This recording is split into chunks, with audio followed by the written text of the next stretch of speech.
दोस्तों, मैं हूँ प्रगति और स्वागत करती हूँ आप सबका मेरे इस यूट्यूब चैनल पे जिसका नाम है खुशी मोटिवेशन। तो आज जानते हैं एक ऐसी महिला की कहानी जो कि महाराष्ट्र की है, जो कि हाउसवाइफ से बिजनेस वुमेन तक का सफ़र तय कर चुकी है। जी हाँ, हम बात कर रहे हैं मीरा गुजर जी की सफलता की कहानी, एक दुर्लभ कहानी। तो जानते हैं उनकी कहानी के बारे में। कहते हैं ना, वक्त और हालत कब बदल जाए ये कोई नहीं जानता, लेकिन बहुत हद तक हमारी ज़िंदगी की दशा और दिशा इस बात पर निर्भर करती है कि हम बुरे हालात का सामना कैसे करते हैं।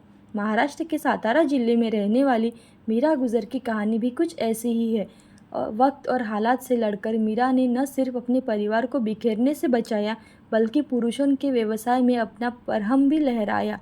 आज मीरा एक सफल उद्यमी है और उन्हें उनके संघर्ष की कहानी जानकर हम भी प्रेरित हो जाएंगे। हम मीरा जब साल की थी तब उनकी शादी 1985 में मिलिंद से हुई। कम उम्र में ही शादी हो जाने के कारण वो पढ़ाई पूरी तरह से बंद कर चुकी थी।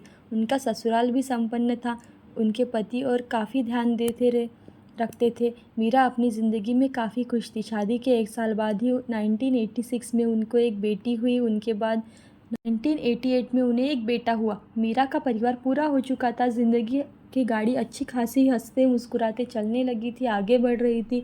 लेकिन मीरा की ये खुशी कुछ ही दिनों तक मेहमान थी।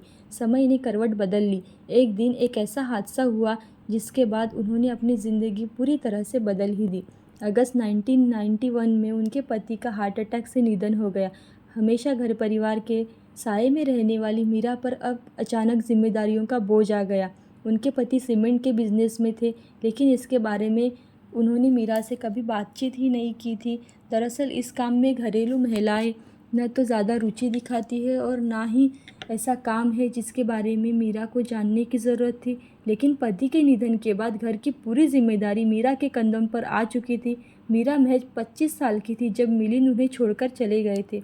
2 छोटों बच्चों की जिम्मेदारी, परिवार की परवरिश, सास ससुर की देखभाल के लिए पैसों की ज़रूरत थी। उनके रिश्तेदारों ने उन्हें दूसरी शादी का प्रस्ताव रखा, लेकिन मीरा उसके लिए तैयार नहीं थी। योर स्टोरी में मीरा ने बताया कि मेरे पति की यादों के सहारे मैं अपनी पूरी ज़िंदगी गुजारने के लिए तैयार थी।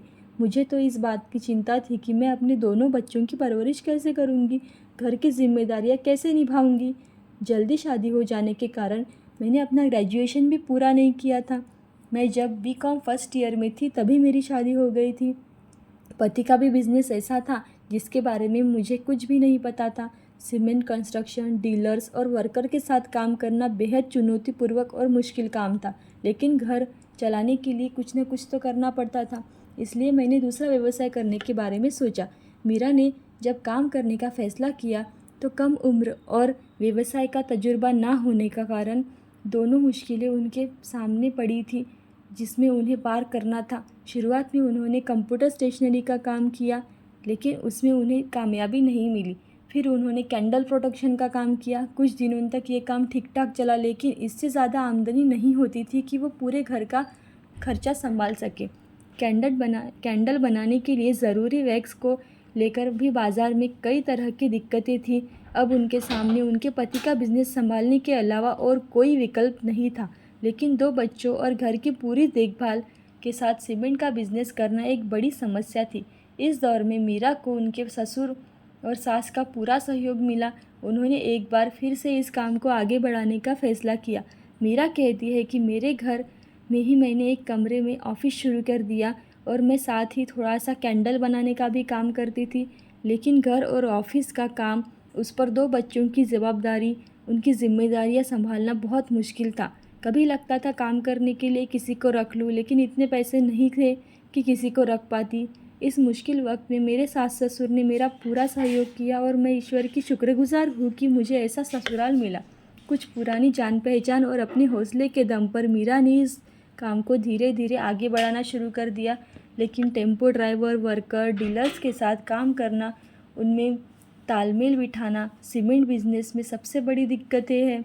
मीरा को रोज़ाना ही ऐसी मुश्किलों का सामना करना पड़ता था। डीलर्स के साथ मीटिंग पर भी, कॉन्फ्रेंस में जाने के लिए भी उन्हें डर लगता था, हिचकिचाहट होती थी, क्योंकि वहाँ एक भी महिला नहीं होती थी। लेकिन फिर धीरे धीरे उन्होंने अपने डर पर काबू पाया। कहती है कि डीलर्स मीट या कॉन्फ्रेंस पे जाती तो पुरुषों की भीड़ में मैं अकेली महिला होती थी।